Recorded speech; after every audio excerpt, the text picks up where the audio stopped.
अगर आपको board exam में अच्छे मार्क्स स्कोर करना है, ठीक है, स्पेशली इकोनॉमिक सब्जेक्ट्स का, तो उसके लिए जो है मेरे चैनल के प्लेलिस्ट में जाना, वहाँ पे आपको सारे वीडियो मिल जाएंगे जिससे आप इजीली क्या कर सकते हो, प्रिपेयर कर सकते हो, ठीक है। और साथ में जो है नोट्स भी मैं प्रोवाइड कर रहा हूँ जिससे आपको पढ़ने में लेक्चर्स सारी चीज़ें क्या हो, बहुत आसानी हो। आज के लेक्चर में हम डिस्कस करेंगे एक important question 12th economic Maharashtra board का, types of price elasticity of demand.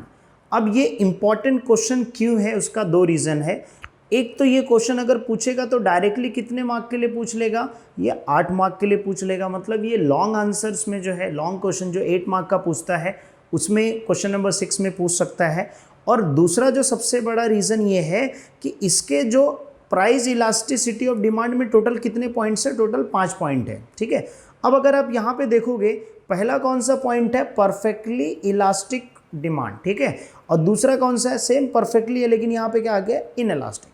तो यहाँ पे दो चीज़ें आएगी, एक इलास्टिक एक इनइलास्टिक। तो परफेक्टली इलास्टिक, परफेक्टली इनइलास्टिक, तो इसके बीच में क्या पूछेगा, डिस्टिंग्विश बिटवीन पूछेगा। अब जैसे मान लीजिए यहाँ पे रिलेटिवली इलास्टिक है और रिलेटिवली इनइलास्टिक है, तो ये दोनों के बीच में क्या पूछ लेगा, डिस्टिंग्विश बिटवीन पूछेगा। तो इस लेक्चर में हम सीखेंगे, ठीक है, कि 5 से 10 मिनट या मैक्स टू मैक्स 15 मिनट का ये वीडियो रहेगा जिसमें मैं आपको पूरा डिटेल में एकदम इजी प्रैक्टिकल वे में समझा दूंगा कि देखो ये types of price elasticity of demand क्या होता है, इसको कैसे पढ़ना है। तो पेन पेंसिल जो है, नोटबुक लेके बैठना, ताकि जो मैं पढ़ा रहा हूँ उसको लिख लेना, क्योंकि इसमें क्या है, डायग्राम्स है। तो ये डायग्राम्स देख के ज़्यादा टेंशन नहीं होने का, इसका जो फॉर्मूला है ये सब हम लोग क्या करेंगे, यूज़ करेंगे। बट मेक श्योर जो है अपने साथ पेन पेंसिल नोटबुक लेके बैठो ताकि ईजिली समझ में आ जाए। क्योंकि मैं एक सेंटेंस बताऊंगा तो उसको क्या कर सकता है, रिपीट तुम लिख सकता है, सिर्फ एक वर्ड तुमको चेंज करना पड़ेगा, ठीक है। तो चलो स्टार्ट करते हैं, ठीक है।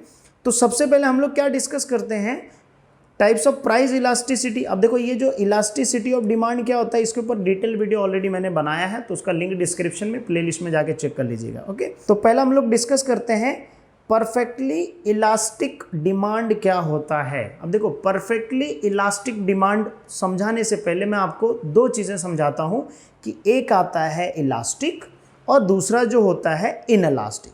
अब ये कहीं पे लिख ले बेटा तुम कि इलास्टिक मतलब क्या होता है कि जो कंज्यूमर हैं, आप और हम जो कंज्यूमर हैं, अगर प्राइस चेंज होता है तो उसके रिस्पॉन्स में हम क्वांटिटी डिमांड भी क्या करते हैं, कम ज़्यादा करते हैं। तो वो क्या होगा, इलास्टिक। मतलब इलास्टिक में क्या होगा, प्राइस के चेंज होने की वजह से डिमांड भी क्या होगा बेटा, चेंज होगा, ठीक है। दूसरा क्या होता है, इनइलास्टिक। इनइलास्टिक में क्या होता है कि प्राइस घटे या बढ़े, उससे क्या होता है कि हम और आप कंज्यूमर जो है डिमांड के अंदर कुछ चेंज नहीं करेंगे, मतलब रिस्पॉन्स नहीं करेंगे प्राइस के चेंज होने की वजह से। तो इलास्टिक में क्या समझा, इलास्टिक में कंज्यूमर क्या करता है, रिस्पॉन्स करता है, प्राइस चेंज होने की वजह से डिमांड कम ज़्यादा करता है।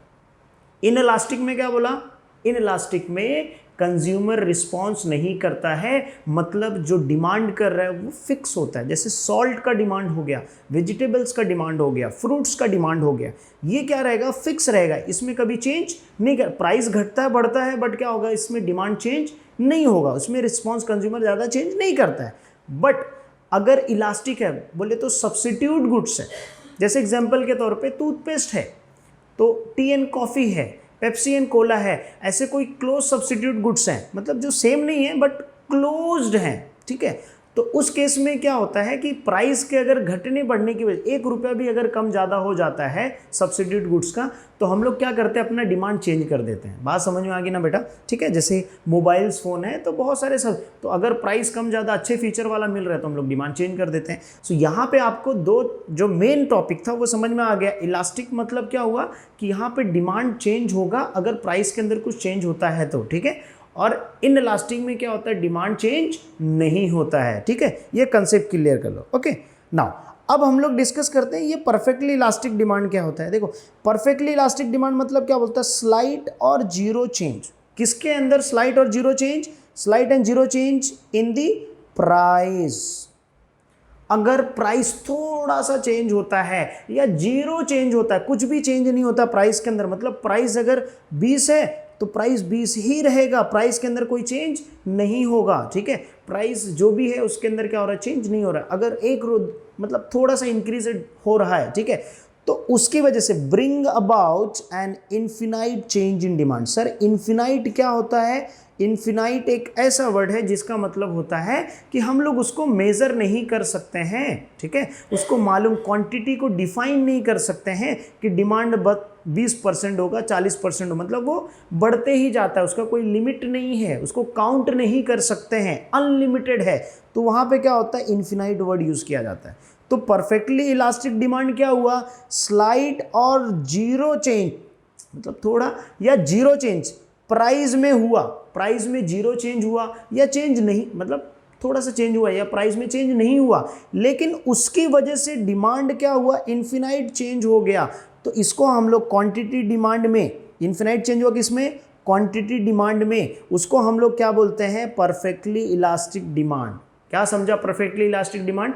परफेक्टली इलास्टिक डिमांड ये बोलता है कि प्राइस चेंज हो या ना हो, बट जो डिमांड है वो क्या होता है? बहुत ज़्यादा चेंज होता है, ठीक है, इन्फिनाइट चेंज होता है डिमांड में, तो उसको हम लोग क्या बोलते हैं? Perfectly elastic demand. क्या बोलते हैं उसको? Perfectly elastic. What is perfectly elastic? Repeat करो, परफेक्टली इलास्टिक डिमांड लिखो आप लोग। परफेक्टली इलास्टिक डिमांड मतलब होता है कि प्राइस के अंदर कोई चेंज नहीं होगा, बट डिमांड क्या होगा? चेंज होगा, इन्फिनाइट। अब यहाँ पे क्या होता है कि परफेक्टली इनइलास्टिक में रियल मार्केट में जैसे जो सब्स्टिट्यूट गुड्स होते हैं ना, जैसे 5 रुपए का बिस्किट ले लो, 5 रुपए वाला चिप्स ले लो, 10 रुपीज़ वाला टूथपेस्ट, तो जो सब्स्टिट्यूट गुड्स टाइप के होते हैं ना, उनके ऑलमोस्ट सारे प्राइस क्या होते हैं? सेम होते हैं, बट उनका डिमांड क्या होता है? इन्फिनाइट होता है, ठीक है, अगर हम लोग रियल इकोनॉमी में देखा जाए। जैसे एग्जांपल के तौर पे if price change by 1% but demand is to change rise by infinite, मतलब अनलिमिटेड डिमांड चेंज होगा, प्राइस के अंदर कोई भी चेंज नहीं हो रहा, बट डिमांड क्या हो रहा है? अनलिमिटेड चेंज हो रहा है। बात समझ में आ गई, ठीक है। तो अब इसका हम लोग क्या करेंगे? डायग्राम कैसे बनाना है वो हम लोग समझ लेते हैं, ताकि हमको ईजिली समझ में आ जाए ड्रॉ करने के तम पे, ठीक है। अब देखो, ये एक वाई एक्सेस है जो क्या बता रहा है? प्राइस बता रहा है, ठीक है। ये एक्स एक्सेस है, क्या बता रहा है? क्वांटिटी डिमांडेड बता रहा है ना। अगर आप देखोगे तो यहाँ पे क्या बता रहा है? क्वांटिटी डिमांड एक्सेस बता रहा है, वाई एक्सेस क्या बता रहा है? प्राइस बता रहा है, ठीक है। तो अगर आप देखोगे इसके अंदर प्राइस जो है यहां से लेके ओ से लेके पी वाला क्वांटिटी, ठीक है, कहां से? ओ से लेके पी तक का, ये मेरा प्राइस है, लेकिन मेरा क्वांटिटी डिमांड क्या है? ये यहां से लेके यहां तक पूरा क्वांटिटी डिमांड है।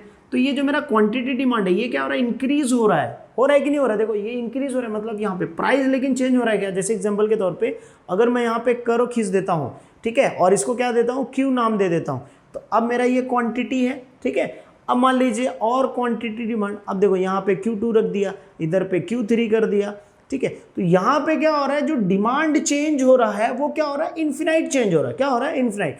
लेकिन क्या बेटा प्राइस के अंदर चेंज हुआ क्या? जैसे एग्जांपल के तौर पे देख बेटा, पहले OQ था, फिर क्या हो गया? OQ2 हो गया। यहाँ पे आगे मैं और आगे ड्रॉ कर सकता हूँ, OQ4 कर सकता हूँ, ठीक है। अगर डिमांड चेंज हो रहा है बेटा, बहुत ज़्यादा चेंज हो रहा है, लेकिन प्राइस के अंदर कोई चेंज हुआ क्या? नहीं। तो क्या बोला?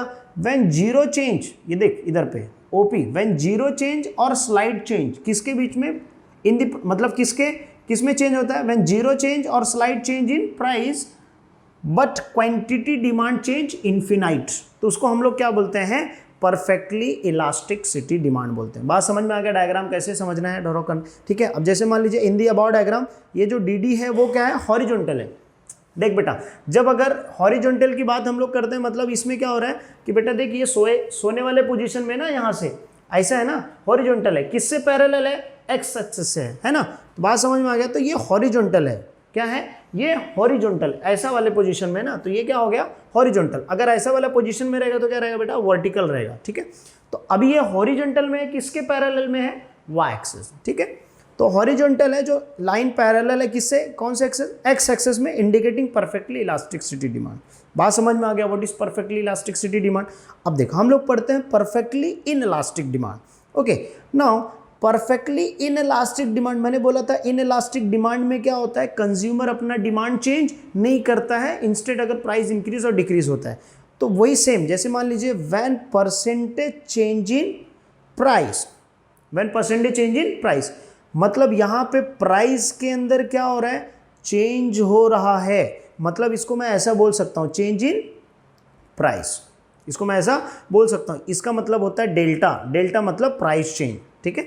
ये जो डेल्टा होता है ना, डेल्टा, इसका मतलब क्या होता है, प्राइस चेंज। ओके, तो चेंज इन प्राइस हो रहा है, हैज नो इफेक्ट, कोई इफेक्ट हो रहा है क्या, किसके ऊपर, क्वांटिटी डिमांडेड के ऊपर नहीं इफेक्ट हो रहा है, तो उसको हम लोग क्या बोलेंगे, relate perfectly inelastic demand. What is perfectly inelastic demand, perfectly inelastic demand में क्या बोल रहा है कि प्राइस जो है चेंज हो रहा है बट उसका कोई असर नहीं हो रहा है क्वांटिटी डिमांड पे।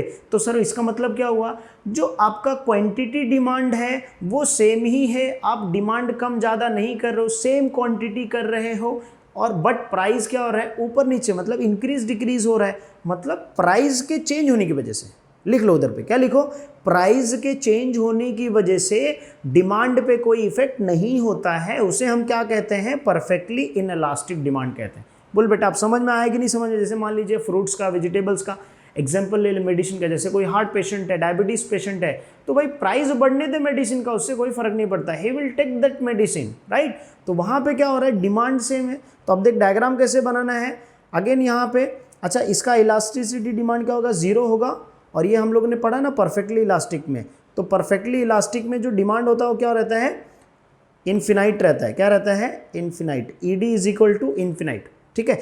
अब ये कैसे कैलकुलेट करना है ना बेटा, इसके आगे वाले लेक्चर्स में हम लोग डिस्कस करेंगे कि कैलकुलेट कैसे करते हैं इसको, इन्फिनाइट कैसे आया ना, वो मैं आपको समझा दूंगा आगे के लेक्चर्स में, ठीक है। ओके, आगे बढ़े हम लोग। अभी जैसे एग्जांपल के तौर पे यहाँ पे हम लोग पढ़ रहे थे कि ये डायग्राम परफेक्टली इनइलास्टिक, ये जीरो होता है। ये जीरो क्यों होता है, क्योंकि अगर हम लोग देखें, ये change in quantity demand divided by change in price. अब प्राइस, जो प्राइस है वो चेंज हो रहा है 20% से, लेकिन क्वांटिटी डिमांड चेंज हो रहा है क्या, नहीं चेंज हो रहा है, तो जीरो चेंज हो रहा है। तो ये अगर कट करेगा तो आंसर क्या आने वाला है, जीरो आने वाला है। बात समझ में आ गया, ठीक है। 20 से जीरो से करेगा तो जीरो आंसर आ जाएगा। ओके, नाउ अब ये वाई एक्सेस अगेन क्या बता रहा है बेटा, प्राइस बता रहा है, एक्स एक्सेस क्या बता रहा है, यहाँ पे क्वांटिटी डिमांडेड बता रहा है। ओके, अब यहाँ पे करो में देखे, ओ से लेके क्यू तक का मेरा क्या है, क्वांटिटी है, लेकिन मेरा प्राइस क्या हो रहा है, चेंज हो रहा है। पहले कितना था, ओपी था, ये मेरा पहला था, ठीक है, फर्स्ट। फिर उसके बाद क्या हो गया, ये ओपी से क्या हो गया, OP1 हो गया, मतलब प्राइस जो है और बढ़ गया। फिर प्राइस क्या हो गया, और कम हो गया, लेकिन मेरा क्वांटिटी डिमांड चेंज हुआ क्या, मेरा OQ क्वांटिटी डिमांड था, लेकिन प्राइस क्या हो गया, पहले OP था, फिर क्या हो गया, OP1 हो गया, फिर क्या हो गया, OP2 हो गया। मतलब प्राइस जो है वो चेंज हुआ है, कांस्टेंट, मतलब प्राइस जो चेंज हुआ है, लेकिन मेरा कांस्टेंट यहाँ पे क्या है, डिमांड कांस्टेंट है। एक बार देख ले डायग्राम में ताकि और अच्छे समझ में आए। देख बेटा, O से लेके Q तक का मेरा क्या है, क्वांटिटी डिमांड है, तो ये मेरा OQ क्या है, सेम है कि नहीं, सेम है, OQ सेम है, लेकिन मेरा पहले जब OQ क्वांटिटी डिमांड था, मेरा OP प्राइस था, फिर प्राइस क्या हो गया, बढ़ गया, OP2 हो गया, फिर OP, मतलब प्राइस तो चेंज हो रहा है ना, लेकिन मेरा क्वांटिटी डिमांड सेम है। तो इसका लिए डेफिनेशन इसका क्या बना कि when percentage change in price, अगर प्राइस चेंज हो रहा है, प्राइस क्या हो रहा है, चेंज हो रहा है, प्राइस चेंज हो रहा है, बट मेरा क्वांटिटी डिमांड क्या है, कांस्टेंट है। देख ले बेटा, यहाँ पे प्राइस चेंज हो रहा है कि नहीं हो रहा है, OP से OP1 जा रहा है, OP2। So when percentage change in price has no effect on quantity demand, it is called as perfectly inelastic demand. बात समझ में आ गई बेटा, वेरी गुड, ठीक है। अब इसको एक्सप्लेन करना है। देख, ये जो डिमांड का जो कर्व है ना बेटा, ये किससे पैरेलल है, ये वर्टिकल है, तो पैरेलल किससे, वाई एक्सिस से पैरेलल, ठीक है। अब जैसे Hindi about diagram, when price क्या हो रहा है, राइज हो रहा है, जब प्राइस राइज हो रहा है, OP से OP1 हो रहा है, when price falls from OP to OP2, मतलब यहाँ से प्राइस जो है पहले OP था, अब OP2 हो गया, प्राइस फॉल हो रहा है, राइज हो रहा है, बट डिमांड रिमेन क्या हो रहा है, अनचेंज हो रहा है, दैट इज OQ। तो therefore demand curve will be vertical straight line parallel to Y axis, बताया ना, पैरेलल टू वाई एक्सिस है, ठीक है। फिर उसके बाद जो है इंडिकेटिंग परफेक्टली इनइलास्टिक डिमांड। बात समझ में आ गई बेटा, ठीक है। चलो अब हम लोग डिस्कस करते हैं यूनिटरी इलास्टिक डिमांड, ठीक है। अब ये यूनिटरी इलास्टिक डिमांड मतलब क्या हुआ कि जैसे एग्जांपल के तौर पे प्राइस जो चेंज फॉल हुआ 50% से और चेंज हुआ 50% से, तो क्वांटिटी डिमांड भी कितने परसेंट से चेंज हुआ, 50% से चेंज हुआ, तो इसको हम लोग क्या बोलते हैं, यूनिटरी। मतलब क्या समझा सर, 50% से प्राइस कम हो रहा है, 50% से प्राइस बढ़ रहा है, मतलब यहाँ पे क्या हुआ, इक्वल परसेंटेज चेंज हुआ। क्या हुआ, इक्वल परसेंटेज चेंज हुआ। एक बार वापस ध्यान से देख, equal percentage change. So when percentage change in price leads to equal percentage change in quantity demand, it is called as unitary elastic. मतलब फॉर एग्जांपल प्राइस जो है 50% से कम हुआ तो 50% से डिमांड क्या हो गया, राइज हो गया, मतलब डिमांड बढ़ गया। तो यहां पे क्या हो रहा है, इक्वल चेंज हो रहा है। क्या हो रहा है, इक्वल। अब इसी चीज को अगर हम लोग डायग्राम में देखें तो डायग्राम में कैसे समझेंगे बेटा, ध्यान से देखो। अगेन वाई एक्सिस क्या है, प्राइस है, वाई एक्सिस क्या है, क्वांटिटी डिमांडेड है, ठीक है। अब मेरा पहले प्राइस कितना था, ओपी, ओपी जब प्राइस था तो मेरा क्वांटिटी कितना था, ओक्यू था। जब मेरा प्राइस क्या हो गया, ओपी 1 हो गया, तब मेरा क्वांटिटी डिमांड क्या हो गया, ओक्यू 1 हो गया, ठीक है। अब ये बाद में यहाँ पे कर्व बनाया तो D D is equal to, मतलब ये डी डी मतलब डिमांड कर्व होता है, ठीक है। ये इलास्टिसिटी डिमांड 1 होता है। क्यों होता है, क्योंकि इलास्टिसिटी डिमांड का formula percentage change in quantity demand divided by percentage change in price. अब 50% से क्वांटिटी डिमांड चेंज हुआ, 50% से प्राइस, तो कट करेगा तो कितना होगा, 1 ही आएगा ना। इसके लिए ईडी क्या होता है, 1 आता है। ये फॉर्मूला है ईडी का, इलास्टिसिटी ऑफ डिमांड का, प्राइस इलास्टिसिटी डिमांड का। तो ये 1 कैसे आया वो भी समझ में आ गया। ये कैलकुलेट नहीं करना है, बट ध्यान रखना, ठीक है। आगे चल के हम लोग और डिटेल में डिस्कस करेंगे। बट ये पॉइंट समझा कि नहीं समझा, एक बार आपस में समझा देता हूँ। देख बेटा, यूनिटरी इलास्टिसिटी डिमांड मतलब क्या होता है, इक्वल चेंज होता है। मतलब देख, पहले प्राइस कितना, पहले क्वांटिटी डिमांड इतना था तो प्राइस कितना था, ओक्यू था, यहां से लेके यहां तक का क्वांटिटी डिमांड, ठीक है। तो जब प्राइस फॉल हुआ, कहां से, ओपी से लेके ओपी 1 हुआ, तो मेरा क्वांटिटी डिमांड भी क्या हो गया, ओक्यू से क्या हो गया, पहले देख ओक्यू था यहां से, अब कितना हो गया, ओक्यू 1 हो गया। तो मेरा जितना प्राइस कम हुआ उतना ही रेशो से, उतना ही परसेंट से मेरा क्या हुआ, डिमांड बढ़ गया। तो उसको हम लोग क्या बोलते हैं, यूनिटरी इलास्टिक डिमांड। बात समझ में अच्छा देख, एक्सप्लेनेशन भी बहुत आसान है कि व्हेन परसेंटेज चेंज इन क्या है, leads to equal percentage change in quantity demand, it is called as unitary elastic, है ना। इजी है कि नहीं, इजी है। ओके, नाउ अगर हम लोग यहाँ पे देखेंगे, इसका एक्सप्लेनेशन करना है, तो इन द अबाउट डायग्राम क्या है, price fall from OP to OP1, 50% demand rise from OQ to OQ1, therefore the slope demand curve क्या है, रेक्टेंगुलर हाइपरबोला टाइप का है। मतलब ये कर्व जो है ऐसा बना है ना, देखो, तो ये रेक्टेंगल जैसे हाइपरबोला जैसे है। आप ऐसा नॉर्मल अगर स्ट्रेट लाइन भी ड्रॉ करेंगे तो भी कोई प्रॉब्लम नहीं है, ठीक है। ये इक्वल बन रहा है, ओके। अगर आपको इसका नोट्स चाहिए तो मैं लिंक डिस्क्रिप्शन में दे दूंगा वेबसाइट का, ठीक है, वहां से जाके आप डाउनलोड कर लीजिएगा, ओके। 4th पॉइंट आता है रिलेटिवली इलास्टिक। क्या आया, रिलेटिव इलास्टिक। तो देख बेटा, रिलेटिव इलास्टिक में क्या है, वही again when change in price, अगर प्राइस के अंदर क्या हो रहा है बेटा, चेंज हो रहा है, तो bring about more than proportionate, मतलब परसेंटेज बोल सकता है, proportionate change in quantity demand. मतलब अगर प्राइस चेंज हो रहा है तो डिमांड बहुत ज़्यादा चेंज हो रहा है। एग्जाम्पल के तौर पे, जैसे for example price fall by the 50%, मतलब यहाँ पे जो ब्रिंग अबाउट चेंज, ये जो चेंज हुआ प्राइस के अंदर कितना परसेंट हुआ, 50% हुआ, ठीक है। लेकिन क्वांटिटी डिमांड कितना परसेंट राइज हुआ, price leads to and 100% rise in quantity demand. मतलब यहाँ पे जो प्राइस चेंज हुआ था 50%, उसकी वजह से जो क्वांटिटी डिमांड था वो कितना परसेंट चेंज हुआ, 100% चेंज हुआ। कितना परसेंट चेंज हुआ, 100%। तो अब देख ले बेटा, प्राइस तो सिर्फ 50% कम हुआ है, लेकिन डिमांड क्या हो गया, बहुत 100% बढ़ गया। तो अब यहाँ पे क्या हो रहा है, इलास्टिक आया, मतलब प्राइस चेंज हुआ तो कंज्यूमर ने क्या किया, ज़्यादा डिमांड कर दिया, है ना। हम लोगों ने डिमांड में पढ़ा था, higher the price lower the demand, lower the price higher the demand. तो यहाँ पे प्राइस क्या हुआ, कम हुआ 50% और 100% क्या हो गया, डिमांड बढ़ गया। मतलब क्या हुआ कि when change in price, price के अंदर अगर क्या लिखो, प्राइस के अंदर अगर चेंज होता है, प्राइस के अंदर अगर चेंज होता है तो मोर देन प्रपोर्शन, उसकी वजह से क्या होता है, मोर देन प्रपोर्शनेट और percentage change in quantity demand, it is called as relatively elastic demand. अब यही same definition, when change in price bring about less than proportionate change in demand, मतलब प्राइस चेंज हो रहा है लेकिन demand change नहीं हो रहा, तो उसको हम लोग क्या कहेंगे, रिलेटिवली इनइलास्टिक। देख बेटा, सेम डेफिनेशन है, क्या है, सेम डेफिनेशन है। When percentage change in price bring about less than proportionate change in quantity demand is called as relatively inelastic. समझा। तो यहाँ पे जो है रिलेटिवली इलास्टिक में क्या समझा, रिलेटिव इलास्टिक मतलब बोलता है डिमांड, प्राइस अगर चेंज होता है तो डिमांड ज़्यादा चेंज होगा, और रिलेटिवली इनइलास्टिक में क्या बोलता है, प्राइस चेंज होगा तो डिमांड क्या होगा, कम चेंज होगा, ठीक है। अब एग्जांपल हम लोग कुछ कमोडिटीज़ का ले लेंगे ताकि आपको समझ में आ जाए इजीली, ठीक है। जैसे यहाँ पे देखो इलास्टिसिटी डिमांड, अगेन यहाँ पे इलास्टिसिटी डिमांड में भी क्या आ जाएगा कि भाई जो सब्सिट्यूट गुड्स वाले हैं वो सारे गुड्स के या लग्जरियस गुड्स हैं, तो ऐसे गुड्स में क्या होता है थोड़ा प्राइस चेंज होता था, डिमांड बहुत ज़्यादा चेंज हो जाता है, ठीक है। जैसे एग्जाम्पल के तौर पर, ठीक है, यहाँ पे डायग्राम को समझ लेते हैं हम लोग। देखो ये फॉर्मूला है ईडी का, याद रखिएगा, ठीक है। ये ईडी का क्या है, फॉर्मूला है, ठीक है, ताकि आपको समझ में आए। ये फॉर्मूला है। अब देखो यहाँ पे प्राइस कितने परसेंट चेंज हुआ था, 50% से। डिमांड कितने परसेंट चेंज हुआ था, 100% से। इसको सॉल्व किया तो मेरा ईडी का वैल्यू कितना आया, 2 आया। अब मैं क्या करूँगा, 1 से कंपेयर करूँगा तो यहाँ पे ये अगर मैं 1 लिखता हूँ यहाँ पे तो बड़ा कौन सा है, 2 बड़ा है कि 1 बड़ा है, तो जिसके जो बड़ा है उसके सामने उसका मुँह कर दो, तो ये क्या होगा 2। तो ये 2 के जगह पे मैं ईडी लिख सकता हूँ कि नहीं लिख सकता हूँ, लिख सकता हूँ ना। तो यहाँ पे ईडी इज इक्वल टू जो है ग्रेटर देन 1 लिखा है। क्या लिखा है, ग्रेटर देन 1। बात समझ में आ गया। अगेन यहाँ पे क्या है, वाई एक्सेस में प्राइस है और एक्स एक्सेस में क्या है, क्वांटिटी डिमांड है। एक्स एक्सेस में क्या है, क्वांटिटी डिमांड है। ओके नाउ अब अगर देखोगे बेटा पहले प्राइस कितना था, ओपी था, अब प्राइस कितना हो गया, ओपी 1 हो गया। क्वांटिटी डिमांड पहले ओक्यू था, अब कितना हो गया, क्वांटिटी। अब देखिए इसको समझ बेटा, पहले प्राइस कितना था, ओपी था, ठीक है।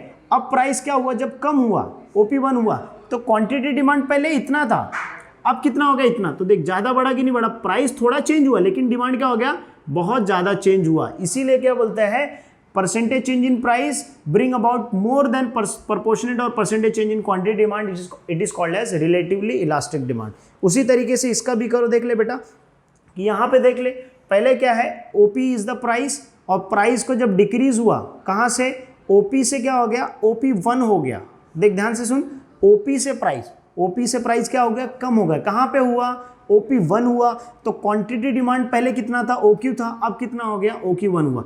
तो ये जो डिफरेंस देखेगा ना बेटा, यहाँ से क्यू से लेके Q1 का जो डिफरेंस है और पी से लेके P1 का जो डिफरेंस है, तो कौन सा ज़्यादा चेंज हुआ, प्राइस ज़्यादा चेंज हुआ, लेकिन क्या हुआ, डिमांड कम चेंज हुआ। इसीलिए बोला है कि परसेंटेज और प्राइस चेंज इन प्राइस, अगर प्राइस क्या हो रहा है, चेंज हो रहा है, change in price bring about less percentage और less proportionate change in quantity demand. ध्यान से सुन, क्या बोला, चेंज इन प्राइस, प्राइस पहले ओपी था, फिर क्या हो गया, ओपी 1 हुआ। तो इससे क्या पता चला, पहले प्राइस ओपी था और फिर ओपी 1 हुआ, मतलब चेंज इन प्राइस, प्राइस में चेंज हुआ। Change in price bring about less proportionate change in demand, पहले ओक्यू था, अब कितना हो गया, ओक्यू। तो ये जो डिफरेंस है, change in price bring about less proportion, मतलब डिमांड क्या हुआ, थोड़ा सा ही कम हुआ, उसको हम लोग क्या बोलते हैं, रिलेटिवली इनइलास्टिक डिमांड। बात समझ में आ गई। यहाँ पे भी अगेन वो मेडिसिन वाले या हैबिचुअल गुड्स वाले जो है, यहाँ पे एग्जांपल्स आप लोग लिख सकते हैं, ठीक है,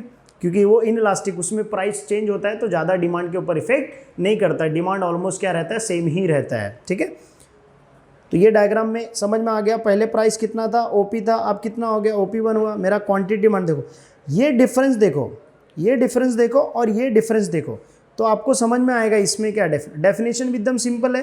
क्या, when change in price bring about less proportionate, elastic रहेगा, क्या रहेगा, मोर देन रहेगा, इसमें क्या रहेगा, लेस देन रहेगा। बाकी तो सब सेम ही है, कुछ ज़्यादा प्रॉब्लम है। यहाँ पे क्या होगा, इलास्टिसिटी डिमांड क्या, 0.5%। जैसे एग्जाम्पल देख लो, यहाँ पे प्राइस कितने परसेंट से फॉल हुआ, 50% से, लेकिन डिमांड कितने परसेंट से राइज हुआ, 25% से।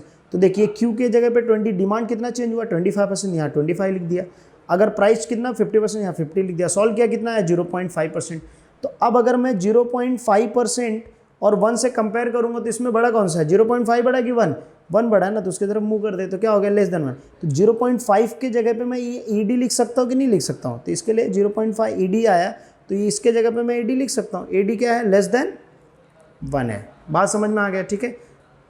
ओके, इसका डायग्राम में अगर आप देखोगे तो इसका डायग्राम क्या, स्टीपर है। क्या है, स्टीपर है, मतलब ये देखो यहाँ से क्या हो रहा है, एकदम स्टीपर है, ठीक है, जैसे पहाड़ का होता है ना पूरा एकदम स्टीप वाला, ठीक है, वैसे है, ठीक है। और यहाँ पे क्या है, फ्लैटर है, मतलब वो जो प्लेटे होता है ना, ऐसा थोड़ा सा ज़्यादा स्टीप नहीं गया, ऐसा नहीं होता है, स्ट्रेट वे में ऐसा नहीं होता है, वो क्या होता है, थोड़ा ऐसा ढलान, मतलब नॉर्मल ढलान रहता है ना, वैसा वाला। तो ये क्या है, जो है स्टीपर है। ओके, तो ये समझ जाना कि ये फ्लैटर है, कौन सा, रिलेटिवली इलास्टिक डिमांड का जो कर्व क्या है, फ्लैटर है, और रिलेटिवली इनइलास्टिक का डिमांड क्या है, स्टीपर है, ठीक है। तो ये आई एम श्योर आपको समझ में आ गया होगा, what is price elasticity, types of price elasticity demand. अगर नहीं समझा तो मेरे को कमेंट करके बोलो, मैं एक नया वीडियो बढ़ा दूंगा, ठीक है, उसमें कोई दिक्कत नहीं है। ऐप में जाके फ्री में लाइव लेक्चर्स अटेंड कर लेना। ओके, अब देखो यहाँ पे अगर डिस्टिंग्विश बिटवीन आया तो कैसे करना है आपको, ठीक है।